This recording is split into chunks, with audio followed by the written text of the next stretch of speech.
출애굽한 이스라엘 백성들이 홍해를 건너서 하나님이 약속해 주신 대로 적과 꿀이 흐르는 땅 가나안에 들어가기까지는 40여 년의 기간이 걸렸습니다. 어떤 분들의 말에 의하면 한 2주 정도면은 갈 만한 거리라는 거죠. 그럼에도 불구하고 40년이라고 하는 기간 동안 광야에 머무를 수밖에 없었던 이유는 민수기 13장에서 이스라엘 백성들이 차지할 가나안 땅을 그 지경이 어떠한지 알아보기 위해서 정탐꾼들을 12명 보내게 됩니다. 그런데 이들이 정탐을 하고 돌아와서 보고를 할 때에 여호수아와 갈렙만 그 땅을 우리가 차지할 수 있다라고 하는 강한 주장을 펼 뿐 나머지 10명의 정탐꾼들은 그들은 워낙 강대하기 때문에 우리가 도무지 그 땅을 차지할 수 없다라고 하는, 그래서 우리는 그들 보기에 메뚜기 정도밖에 되지 않을 것이다. 그러니까 우리는 질싸움을 굳이 할 필요가 어디 있느냐는 겁니다. 그래서 거기에서 원성이 더 높아져서 그들이 주장하는 것은 우리가 다시 애굽으로 돌아가면 어떻겠느냐, 차라리 그리 되는 게 좋겠다라고 하는 마음을 갖게 되는 거죠. 애굽의 노예로 있었던 이스라엘 백성들을 해방시켜서 자유자가 되게 했는데, 그러면 자유자로서의 삶을 살아가고 누릴 수 있어야 될 백성들이 다시 자신들의 본래의 자리, 노예의 자리로 돌아가겠다는 것은 사실상 있을 수 없는 일이고, 그리고 그렇게 된다고 하면 하나님께서 이스라엘 백성들을 애굽에서 건져내서 적과 꿀이 흐르는 가나안 땅을 주겠다는 그 약속은 성취될 수 없는 길입니다. 그런데 이것이 어떻게 하나님께 나타나게 되냐면 불신이라는 거죠. 즉 하나님께 대한 불신앙으로 나타나지기 때문에 결과적으로 하나님께서는 그들로 하여금 광야 40년의 여정을 지나게 만듭니다. 그러면 왜 40년일까라는 거죠. 하나님께서 이들을 40년 광야 생활을 하게 한 것은 여전히 노예의 근성에서 벗어나지 못하고 있었던, 즉 출애굽한 1세대는 광야 40년 동안에 다 그곳에서 죽게 하고, 그리고 이제 광야에서 태어난 다음 세대, 즉 2세대들을 하나님께서 가나안 땅에서 누릴 수 있는 자들로 철저하게 훈련시키는 기간이었습니다.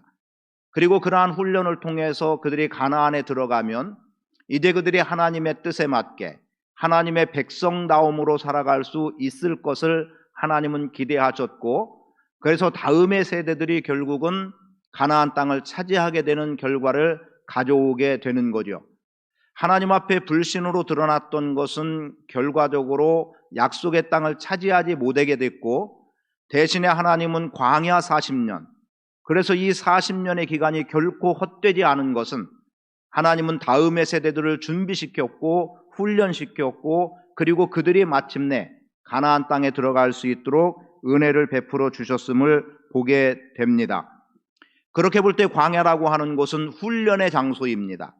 그 훈련이라고 하는 의미는 뭐겠어요? 하나님이 약속해 주신 곳에 자유자로서 자유한 백성으로 들어가서 그들이 어떻게 살아갈 것을 여기에서 잘 배우고 훈련함으로 인해서 결과적으로 하나님이 허락하신 곳에서는 복을 받는 사람으로, 복을 받는 민족으로 살아가게 만들어 놓고 있다는 거죠. 여러분 아시겠습니다만 사도행전 7장 말씀에 보면 광야 교회라고 하는 표현이 한번 나오고 있어요.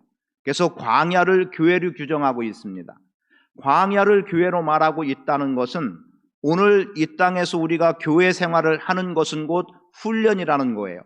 그리고 이러한 훈련을 통해서 하나님 나라에서 하나님을 어떻게 예배할 백성들로 사실은 여기서 예배 훈련을 하는 것이고, 그리고 그 예배 훈련이 하나님 앞에 궁극적으로 영광이 되는 결과를 가져오게 하고 있다는 거죠. 그래서 이 시간에 우리가 먼저 알기 원하는 것은, 오늘은 첫 시간이기 때문에 이번 달의 첫 번째의 말씀으로 드리기 때문에 우리가 광야에서 지금 우리가 이 어지러운 세상 속에서 또는 위기라고 여기는 속에서 또 앞으로 어찌 될지 모른다라고 하는 암담함 속에서 무언가 우리는 길을 찾아 나갈 수 있어야 되고, 그 길로 걸어감으로 인해서 우리는 암담함으로 우리를 여전히 엄습해버리고 또 오늘 우리가 위기라는 것에서 위기로 넘어가지 말아야 할 것이고 우리가 혼돈이라고 하는 세상에서 우리도 여전히 어지러움 속에 살아갈 수 없는 이유, 그것은 광야를 통해서 우리에게 훈련의 기회를 주시고 이 훈련의 기회를 통해서 우리가 어떻게 하나님의 백성으로 온전하게 살아가는지를 경험할 수 있어야 합니다. 그리고 실제 민수기라고 하는 이 민수기의 배경 영역은 레위기에서 율법으로 주신 말씀을 어떻게 행하는지가 훈련되는 겁니다. 그래야 비로소 가나안 땅에 여호수아와 더불어 가나안 땅에 들어가서 그 땅에서 누리는 삶을 살게 된다는 거죠. 그렇게 볼 때 광야가 무엇인가를 가장 기본적인 개념에서 이해해 본다면 광야는 하나님의 소리가 들려지는 곳입니다.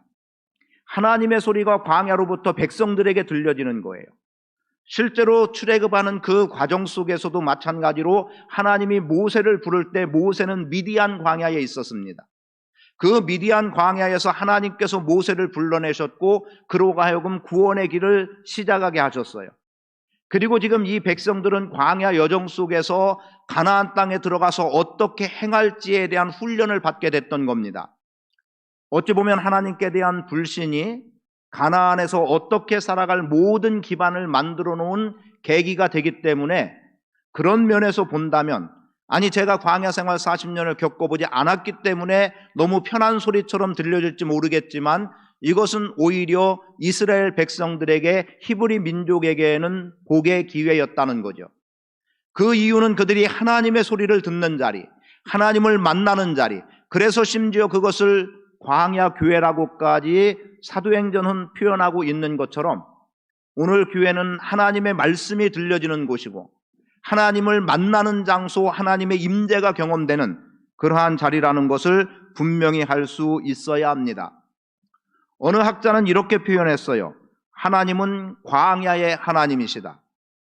여러분, 광야의 하나님이라고 굳이 표현하는 것은 지금 광야라고 하는 이 부분을 우리는 그저 황무한 땅으로만 이해하기 때문에 그래서 그런 곳에서 어떻게 살까라고 생각하지만 실상 가데스 바나라고 하는 그곳에서 머물게 됐던 이스라엘 백성들은 그러한 황무지 같은 그곳에서 오아시스를 경험하고 있었고 그리고 그곳은 쉼의 장소가 되기도 했었기 때문에 그래도 힘들고 어려운 것은 분명하지만 그 광야는 이스라엘 백성들이 여전히 살 수 있는 근간이 될 수 있었고 무엇보다 하나님께서 그들에게 불과 구름 기둥으로 보호하시고 인도하셨기 때문에 광야 40년의 생활이 가능했었습니다.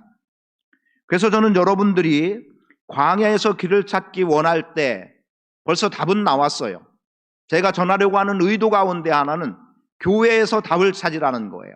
물론 교회에서 답을 찾으라는 것은 하나님 앞에서 답을 찾으라는 말인데 교회에서 들려지는 하나님의 말씀, 하나님의 음성이 우리에게 들려져야 되고 그리고 이렇게 함께 모여서 하나님을 예배하는 가운데 하나님의 임재가 우리 가운데 경험될 수 있어야 한다는 거죠. 여러분, 하나님을 만난다는 속에서 아마 광야에서 맨 처음 하나님을 만났다라고 말할 수 있는 사람이 있다면 그 사람은 하갈이었을 겁니다. 하갈은 쫓겨나는 가운데 고통 속에 있는데 그 고통의 자리에 그곳 광야, 어찌 보면 물 한 모금 마실 수 없는 그곳, 그런데 하나님은 그곳에서 하갈을 만나 주셨고 하갈은 거기서 나를 감찰하시는 하나님이라고 그렇게 고백할 수 있었던 것은 하나님은 우리가 생각할 때 아주 좋고 안락한 곳에 머무르는 분이 아니라 가장 어려운 자리, 가장 고통의 자리, 그 말은 곧 오늘 우리가 고통하고 있을 때, 우리가 어려움 가운데 처할 때, 고난 속에 있을 때 하나님은 그 자리에 우리와 함께 해 주신다는 사실입니다. 근데 우리는 그런데 이것을 잊어버리고 살고 있기 때문에 왜 지금 나의 이 아픔에 하나님이 함께하지 않느냐고 원성을 높이기도 하는 거죠. 그러니까 이스라엘 백성들이 가나안 땅을 정탐하고 왔을 때 하나님의 약속을 붙잡았다면 그리고 하나님이 나의 하나님 되시고 우리의 하나님 되신다고 하는 것을 확신했다면 그들은 가나안 땅의 원주민들이 아무리 강한 군대를 이루고 그들은 도무지 그들을 넘어뜨릴 수 없는 정도의 성읍을 갖고 있다 할지라도 하나님이 함께해 주신다는 의식을 분명히 갖고 있었으면 원망 없이 하나님을 앞세우고 그럼 나가자라고 아마 주장했을 거예요. 그런데 그리하지 못했던 것은 하나님의 역사하심을 그들은 경험하지 못했기 때문이에요. 그래서 저는 여러분들에게 말씀드립니다. 광야는 교회이고 교회인 광야 생활이 곧 오늘 우리의 훈련의 기간이 되고, 이 훈련의 기간이 하나님 나라에서 영생을 누리며 살아갈 때 하나님을 어떻게 예배할 자들로 견고하게 설 수 있음에 확신할 수 있기를 바라고, 그리고 이 땅에서 살아가면서 하나님의 말씀대로 살아가는 것이 무엇인지를 오늘 우리가 깨달아 알 수 있어야 합니다. 제가 토요일이었기 때문에 보지는 못하고 어제 뭘 이렇게 정리하다 보니까 영화 한 편이 제 컴퓨터 안에 들어있는 거예요. 물론 이제 여러분과 함께 나눴던 창의 끝을 비롯해서 또 앞으로 보기 원하는 몇 편이 들어있긴 한데, 그 작년에 보고 싶었던 거 사실 못 보고 그냥 지나왔거든요. 모일 수가 없어서. 그런데 제목은 위대한 신이라고 써 있는데 내가 이 영화를 봤는지를 모르겠어요. 그래서 그것을 잠깐 어떤 영화인가 아니면 그냥 삭제해야지 하고 눌러서 한 10여 분을 보게 됐습니다. 그런데 그 내용 속에 어떤 내용이 나왔냐면 예수님을 믿는다. 그럼 그 다음이 뭐냐는 거죠. 목사에게 질문한 거예요. 어떤 사람이 목사에게 질문하기를 예수님을 믿습니까? 라고 물었어요. 그랬더니 목사님이 뭐라고 대답했냐면 내가 목사입니다. 그랬더니 질문한 사람이 뭐라고 말하냐면 나는 그것을 묻지 않았습니다. 구원받았는지를, 예수님을 믿는지를 물었지 당신이 목사인지의 여부를 물은 게 아니라는 거예요. 여기에서 목사님이 고민을 하는 겁니다. 잠을 못 이루는 거예요. 근데 그 사람이 내뱉었던 한마디가 바로 뒤에 있었습니다. 믿는다면, 그런 그 믿음 다음이 뭐냐는 거죠. 그것은 철저한 삶입니다. 하나님의 백성으로의 삶, 그리스도를 닮은 삶. 그래서 그렇게 살아가는 사람들의 모습을 그려내는 거예요. 그래서 어떤 사람은 병원에 있는데 나중에 보니까 이 사람이 피를 토하는 정도예요. 그리고 식은땀이 흐르고 있는데, 그런데 아기 엄마가 자기 딸이 지금 많이 아프니까 빨리 순서를 좀 앞으로 넣어달라는 거예요. 그런데 그것을 간호사가 받아주지 않습니다. 당연한 거예요, 그 입장에서는. 그런데 그 안타까운 상황을 보고 자기도 지금 위급한 상황인데도 불구하고 어떤 태도를 취하냐면 간호사에게 찾아가서 내가 누군데 저기 저 아이를 나보다 앞서서 내 자리에다가 놓고 나를 좀 뒤로 돌려달라, 이런 내용들로부터. 그래서 철저하게 삶이 무엇인지를 보여주는 거예요. 기회가 되면 우리가 함께 보겠는데요, 지금 이 광야 생활이 그런 겁니다. 교회 생활이 그런 거예요. 철저하게 하나님 백성다움의 삶, 그 삶을 오늘 우리는 여기에서 훈련하고 나갈 수 있어야 합니다. 그리고 그런 가운데 매 순간순간 하나님의 음성이 들려지기를 원합니다. 사실은 민수기 말씀을 가지고 한 달 동안 진행해 나갈 때 오늘 순서는 사실은 뒤쪽에서 나와야 될 순서인데, 먼저 하는 것은 오늘 재직 부서장들을 비롯한 이제 교회 봉사자들 일부를 다 드릴 수는 없어요. 그래서 그 중에 좀 더 격려가 필요하다고 여겨지는 그 부분들에서 임명을 하는 그러한 시간을 좀 가지려고 하기 때문에 마침 오늘 본문 말씀 속에서 직무를 다하라고 하는, 직분에 따른 직무를 다하라고 하는 말씀이 들려져서, 그리고 그것이 하나님의 선물이라고 하는 것을 분명하게 표현해내고 있어서 오늘 여기는 사실은 우리 모두에게 다 해당하는 거예요. 직분자에게만 해당한다. 또는 앞에서 이제 뒤에서 구분해 드리겠습니다만 제사장, 레위인, 백성 이렇게 구별하니까 그럼 이것은 나한테 해당되지 않는 것 아닙니까? 라고 말할지 몰라도 사실은 다 해당되는 부분이에요.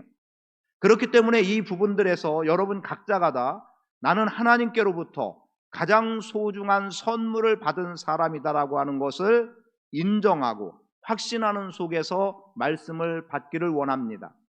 물론 이 직분보다 앞선 선물은 우리에게 주어졌습니다.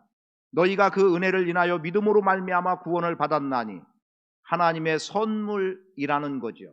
오늘 예수 그리스도를 통한 구원이라고 하는 선물이 우리에게 주어졌고, 이 선물에 이어서 오늘 또 하나의 선물은 우리 각자에게 하나님의 일을 감당해 나갈 수 있는 직분, 그 직분에 따른 직무를 감당하는 것, 이것이 곧 우리 안에 가장 소중한 선물 가운데 하나임을 기억할 수 있기를 원합니다. 이제 성경을 좀 보면서 말씀을 드리겠습니다. 사실은 1절 말씀은 제외하고 읽었지만 1절은 굉장히 중요한 의미를 담고 있어요. 그 이유는 뭐냐면 16장에서 고라 그리고 온 이런 몇몇의 사람들이 지금 아론과 모세에 대해서 거역을 합니다. 소위 반역이라는 거죠. 너희들만 우리의 지도자로 있느냐 그런 거예요. 그래서 고라와 다단과 온이 파당을 짓고 모세와 아론을 적대시하게 됩니다. 이 일 때문에 이제 모세가 어떤 조치를 취하냐면, 그렇다면 너희 각각의 지파들에서 다 지팡이 하나씩을 가지고 오라는 거예요. 그리고 그 다음 날 지팡이에 싹이 난 것에 대해서 싹이 난 지팡이의 주인이 하나님이 택하여 세운 자라는 것을 인정하게 하는 겁니다. 그런데 누구의 지팡이에서 싹이 났습니까? 아론의 지팡이에서 싹이 나게 되죠. 그래서 더 이상 그들이 모세와 아론에 대해서 대적할 기회를 잃게 만드는데, 그런데 그때에 많은 사람들이 거역한 것 때문에 죽임을 당했습니다. 그 이유는 뭐냐면 그들이 당을 지어서 거역했다는 건데, 이것은 하나님의 권위에 대한 도전이 되기도 했습니다. 그리고 이것이 거룩하지 못한, 경건치 못한 행위가 됐기 때문에 결국은 하나님께서 어떻게 말씀하고 있냐면 그것을 죄로 규정해서 1절에 이렇게 말씀하는 거예요. 여호와께서 아론에게 이르시되 너와 내 아들들과 내 조상의 가문은 성소에 대한 죄를 함께 담당할 것이요 너와 내 아들들은 너희의 제사장 직분에 대한 죄를 함께 담당할 것이니라. 이게 중요하다고 말씀하는 것은 16장으로부터 되어진 일에 대해서 그들이 성소를 밟아서 죄를 지은 뒤에 경계선에 대해서 말씀을 드릴 건데요, 백성들이 혹은 레위 자손들입니다만 그들의 경계를 뛰어넘어 들어온 것이 죄가 됐다는 것이고, 그래서 제사장들이 그 죄에 대해서 마땅히 대가를 지불해야 된다는 것이고, 그리고 제사장들은 그들이 그 영역 안으로 들어오지 못하도록 했어야 되는데 그 영역 안으로 들어오게 만드는 것에 대해서 분명히 죄에 대한 책임을 져야 된다는 거예요.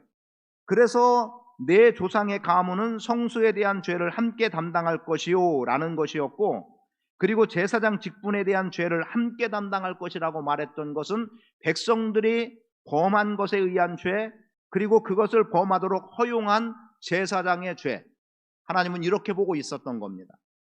그래서 공동체가 중요한 게 그거예요. 공동체는 어떤 한 사람의 죄가 모두의 죄를 대신하기도 한다는 거죠. 실제로 이러한 부분은 레위기에서 말씀되어질 때 속죄제의 개념 속에서 회중의 죄를 지도자의 죄와 동일하게 취급을 하고 있습니다. 한 개인의 죄가 아니라 공동체 회중이 여럿이 지은 죄는 그 죄의 몫을 지도자의 죄 정도의 크기로 보고 있다는 거예요. 그러니까 지금 오늘 우리는 여러분도 죄 가운데 빠져서는 안 되고 저도 죄 가운데 빠져서는 안 되고, 여하튼 교회 구성원이라고 하는 누군가는 모두가 다 어떤 경계선을 서로 넘어가서 문제가 되어서도 안 될 것이며, 그리고 흔한 말로 세상의 어떤 죄들을 범함으로 인해서 우리 교회 안에 죄가 들어오게 해서는 안 되는 겁니다. 그러면서 이제 2절에서 말씀하는 거죠. 이것은 지금 아론에게 하는 말입니다. 너는 아론입니다. 내 형제 레위 지파 곧 내 조상의 지파를 데려다가 너와 함께 있게 하여 너와 내 아들들이 증거의 장막 앞에 있을 때 그들이 너를 돕게 하라 라고 말하면서 레위인은 내 직무와 장막의 모든 직무를 지켜야 된다라고 말해주고 있습니다. 그래서 이렇게 말씀드립니다. 아론은 제사장이고 그의 아들들이 제사장의 직무를 이어나가게 되는데, 이 레위 사람들에 대해서 또 선물이라고 하는 말씀을 6절에서도 표현하고 있는데, 그들을 제사장들에게 레위 사람들을 선물로 주겠다는 거예요. 그런데 그 이전에 제사장들은 그럼 무엇을 하느냐? 그들은 아주 단순하게 표현됐습니다만 성수의 직무, 제단의 직무를 감당하는 자들이 제사장이라고 말하고 있습니다. 근데 앞에서 경계의 이야기를 했습니다. 이들은 성소 안에서의 일을 감당해 나가는 거예요. 그리고 민수기 6장으로 가보면 백성들에 대한 축복으로까지 이어지게 만든 것, 이것이 제사장이 해야 되는 일이었습니다. 쉽게 말씀드리면 당신은 제사의 개념이니까 백성들을 대신해서 성소에서 하나님 앞에 제사하는 일을 감당한 것이 제사장이다. 지금 목사로 말하면 예배를 잘 인도해서 성도들이 예배에 전념하고 예배를 통해서 하나님 앞에 나아갈 수 있는 길을 열어주는 일을 감당해 나가는 일을 한다는 거죠. 그런데 이러한 제사장들에게 지금 말씀드린 대로 누구를 선물로 줬어요? 레위 지파를 선물로 줬습니다. 그렇게 함으로 인해서 제사장들을 돕도록 했다는 거죠. 4절에 보니까 레위인은 너와 합동하여라고 말합니다. 협력하라는 거죠. 실제 레위는 동역이라고 하는 의미가 있습니다. 참여한다는 의미가 있어요. 그러니까 레위 지파를 세워서 제사장들을 돕도록, 협력하도록, 그리고 그들을 지원하도록, 함께 참여하도록. 다만 3절의 말씀에 보면 성소의 기구와 제단에는 가까이 하지 못하리니라는 말씀과 더불어 직무 이상의 것을 넘어가지 말라는 경계도 하고 있음을 보게 되죠. 간단하게 말씀드립니다. 레위 지파 사람들은 제사장들을 돕도록 세웠습니다. 오늘 여러분들에게 주어지는 직무, 주님의 몸된 교회를 위하여 헌신하고 순종함으로 그 일을 감당하라고 여러분에게 직무를 허락해 주신 거예요. 여러분에게 주신 직분은 누구 어느 한 사람 혹은 나를 위함이 아니라 그것이 교회 공동체에 해당해서 교회 공동체를 위해서 헌신하고 일하도록 하나님이 맡겨주셨음을 기억해야 합니다. 그래서 사실은 직분은 잘 감당하는 것이 중요한 거예요. 그런데 오늘 우리는 이런 경우들을 보게 되죠. 그럼 어떤 직분이 좋고 어떤 직분이 좀 덜하고를 생각하는 사람들도 있습니다. 그런데 잘 아셔야 될 것은 하나님이 주신 직분은 어떠한 직분은 더 고귀하고 어떠한 직분은 부족하고 별것 아닌 것이 아니라는 거예요. 이것을 영광이라고 하는 기준으로 본다면 이런 겁니다. 직분은, 혹은 이 영광을 상급이라는 표현으로 하면 더 쉬울 수도 있어요. 직분은 어떤 직분 자체가 영광스러움이 아니라 나에게 주어진 직분을 내가 어떻게 감당하냐에 따라서 영광스러움이 되고 그것이 상급이 되는 겁니다. 무슨 말이겠습니까? 순종하고 헌신하고 충성하면 그것이 곧 내게 영광이 되고 하나님께 영광이 되는 것이지, 나는 이 직분을 맡았으니까 영광스러움이고 나는 이 직분을 맡았으니까 아이고 이거 부끄러워서 어떻게 해? 이런 문제가 아니라는 것을 분명히 인식할 수 있어야 합니다. 그래서 어떠한 직분을 맡았던 이 직분이 하나님 앞에 가장 귀한 것이고 하나님이 주신 것이라고 하는 것에 대한 분명한 인식이 있어야 돼요. 제가 이번 설 명절에 가정예배 드릴 내용을 시편 16편 말씀, 오늘 또 교동문을 통해서도 읽었습니다만 16편 말씀을 간략하게 정리를 했어요. 그 내용 중에 보면 이런 거예요. 줄로 재어준 구역이 내게 있다는 거예요. 그러니까 나에게 줄로 재어준 구역, 이걸 어떻게 생각할까 하다 보니까 이런 생각을 하면 괜찮겠다 싶은 거예요. 뭐 땅을 가지신 분들도 있으니까 뭐 그렇겠지만 가장 우리가 쉽게 이야기할 수 있는 것, 나 몇 평짜리 아파트 살고 있어 라고 생각해 본다면, 내가 10평짜리 아파트를 살고 있으면 이 10평짜리 아파트를 사니까 내가 불행함이 아니라 하나님은 나에게 이 10평짜리를 나에게 줄로 재어준 구역, 20평 아파트를 산다고 하면 이 20평 아파트가 하나님이 나에게 줄로 재어준 구역, 30평 아파트면 30평 아파트가 하나님이 나에게 줄로 재어준 구역이지, 내가 작으니까, 나는 10평이니까, 나는 20평이니까 그래서 30평에 미치지 못하고 20평에 미치지 못하는 것이 불행이고 불만으로 나올 아무런 이유가 없다는 사실입니다. 하나님이 줄로 재어준 구역, 나에게 허락해 주신 것, 나에게 할당된 것, 그 자체가 나에게 가장 아름다운 지경이고 가장 아름다운 범이라는 것을 우리는 인식할 수 있어야 합니다. 그래서 말씀이 뭐예요? 줄로 재어준 구역이 아름다운 곳에 있으며, 여러분 세상 욕심대로라고 하면 하나님이 얼마를 주신들 만족하겠습니까? 그러나 내게 있는 모든 것 하나님이 주신 것이라고 범사에 인정하고 나간다면 누가 봐도 작다고 여겨질 만한 그 속에서도 진정한 행복과 감사가 표현될 수 있다고 믿습니다. 그래서 여러분들에게 주어진 이 직분 또는 직무, 하나님 앞에 감사함으로 감당해 나갈 수 있기를 원합니다. 그래서 앞에 말씀드린 경계선을 좀 볼 수 있어야 돼요. 3절에서 말씀하고 있는 대로 레위인들은 기구와 제단에는 가까이 못하게 했습니다. 성전 안에 들어오는 것이 아니라 성전 뜰, 즉 밖에 있어야 된다는 것을 분명하게 이야기하고 있어요. 제사장들과 합동합니다. 그것을 이렇게 표현하면 좋을 것 같기도 해요. 제사장과 레위인들은 서로 팔짱을 끼고 같은 일을 한다고 생각해도 좋을 듯. 물론 그것은 성전 안이 아닌 성전 뜰에서 제물을 바치고 할 때 동시에 주어지는 거죠. 그리고 그 이후에 소위 성소 안으로 제사장이 들어가는 거예요. 제물은 안에서 잡는 게 아닙니다. 뜰에서 잡는 거예요. 그러니까 그 영역에서는 같이 손을 맞잡고 가는 동역, 협력자가 되게 했고, 그리고 백성들은 어떻게 했냐면 백성들은 아예 제사장들과 실질적인 접촉이 일어나지 않아야만 됐어요. 만약에 백성들이 제사장과 접촉이 된다, 이것은 죄가 돼버리게 했고 부정함이 될 수밖에 없는 상황으로 만들었어요.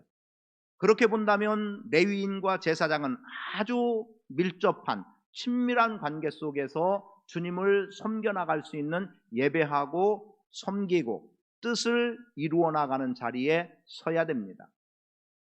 목사 혼자도 아니고 어떤 직분을 가진 누구의 직분, 누군가의 한 사람도 아니고 서로가 협력할 수 있음이 오늘 우리 안에 필요한 겁니다.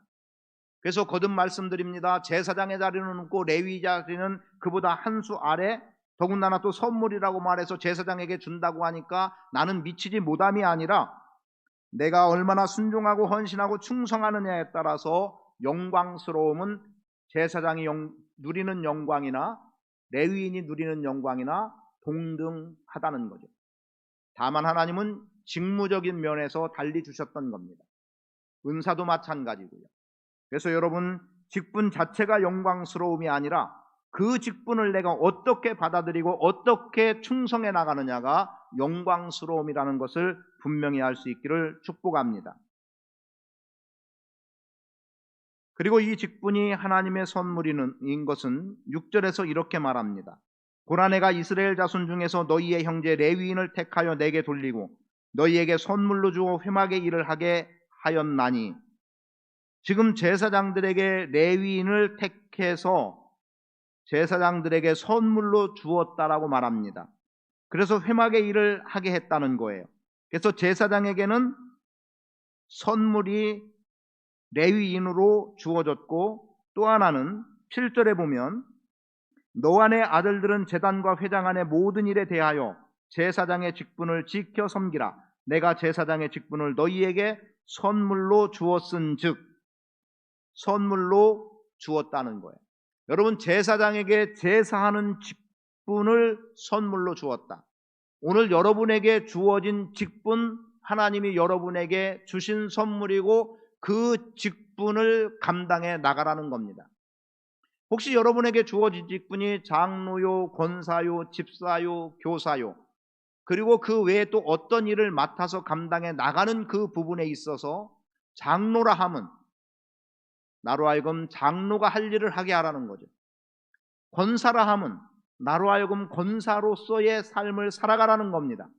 집사라 함은 집사의 직무를 감당해 나가라는 거예요.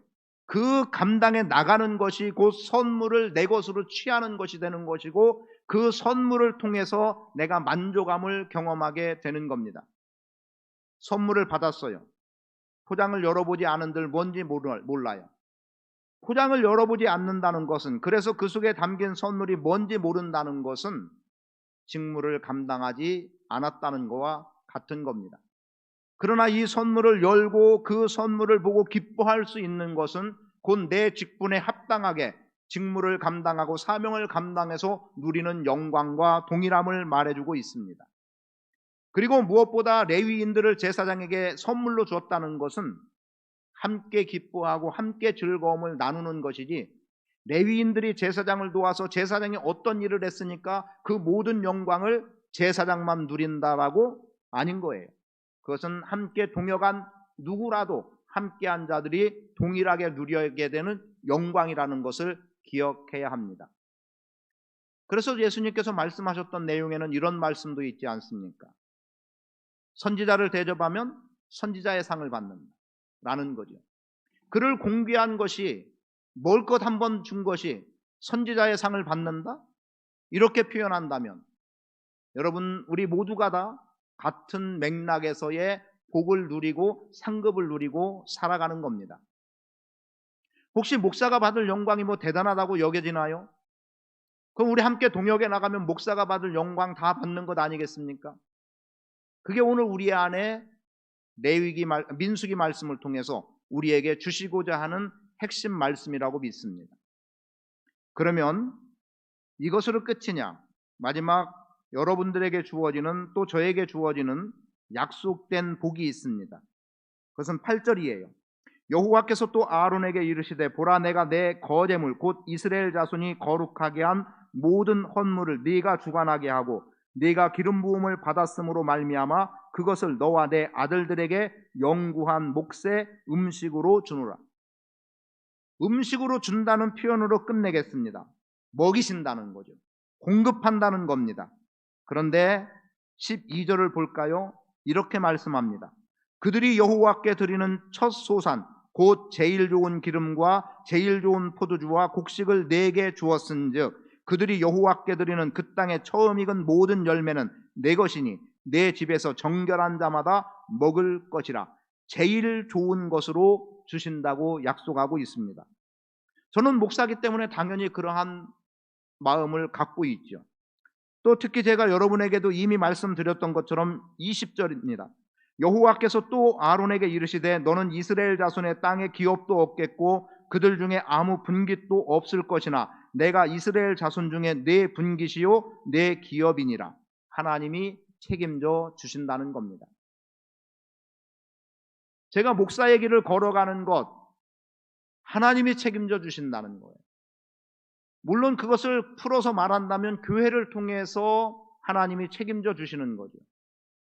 그래서 하나님이, 여러분들은 여러분들의 각자의 생업을 통해서 하나님 앞에 드린 것, 목사는 다른 어떤 생업의 일을 갖지 않고 이 일에 전념함으로 인해서 그렇게 드려진 10의 1조를 가지고 목사가 살아가게 하고 있음을 말씀해 주고 있는 겁니다. 그런데 이것이 제사장인 또는 목사에게만 해당되겠느냐는 거예요. 여러분이 어떻게 생각하실지 모르지만 여러분들이 땀 흘려 수고해서 거둬지는 그것도 하나님이 여러분에게 주신 기업이요 분깃임을 알아야 됩니다. 그렇게 얻을 수 있는 건강을 주셨고 또는 그런 직장을 주셨고 그리고 그렇게 행할 만한 즐거움을 주신 거예요. 물론 때로는 힘들고 어렵습니다. 울어야 되는 경우도 있을 수 있고 고통해야 되는 경우도 있을 수 있고 몸이 천근만근이 되고 그리고 아파서 도무지 어찌할 수 없음에도 불구하고 출근을 해야 되고 그 일을 해야 되는 이러한 일들이 있을 수는 있어요. 그러나 그 또한 줄로 재어진 구역이 아름다운 곳에 있음이여라는 말씀과 연결해 본다면 이 모든 것 하나님이 허락한 범주요, 하나님께서 여러분들에게 누릴 수 있는 은혜를 그렇게 허락해 주신 겁니다. 그래서 여러분의 인생 속에 하나님이 책임져 주신다는 의식을 갖기를 바랍니다. 하나님이 나의 필요를 공급한다. 하나님이 나를 먹이신다. 하나님이 제일 좋은 것으로. 그래서 여러분들이 주님의 일을 감당해 나가면서 현세에서 누려야 될 복록을 8절과 12절과 20절 말씀 속에서 그 모든 것들이 여러분에게 주어지는 하나님의 복임을 알고 감당해 나갈 수 있기를 바라고, 무엇보다 여러분에게 주어진 직분이 하나님의 선물임을 자랑스럽게 여기고 그 일에 헌신하고 충성하는 복된 성도의 삶을 사시기를 축복합니다. 이 시간 함께 기도하겠습니다. 하나님, 나에게 주신 직분, 직무 또는 나에게 특별한 어떤 직임이 없이 성도의 자리에 있다 하더라도 내가 지금 예배하는 곳으로부터 하나님께 가까이 나아감을 통해 누리게 되는 영광들, 그리고 어느 순간 하나님께서는 또 여러분들에게도 다른 직분들을 허락하셔서 감당할 수 있는 은혜를 더해 주실 겁니다. 우선 내가 지금 처해진 자리에서 가장 충성스럽게 하나님의 일을 감당하는 일꾼 되기 원한다는 간구함을 주님께 드립니다. 기도하겠습니다. 아버지 하나님, 고맙습니다. 주시는 바 위로 서게 하시오. 주님의 능력을 힘입은 자로 살아가도록 도와주옵소서. 주 여호와 아버지 하나님, 큰 은혜로 함께 하시옵소서. 주님의 위로를 맛보게 하옵소서. 주의 뜻 행하기를 즐겨하게 하옵소서. 신실하신 주 여호와 아버지 하나님께서 우리 가운데 임하시고 영광 나타내시고 거룩함을 보게 하옵소서. 우리 각자가 맡은 직분을 감당해 나가기 원합니다. 이 직분 주님이 주신 선물입니다. 선물에 합당하게 아버지 하나님 일을 이루게 하시옵소서.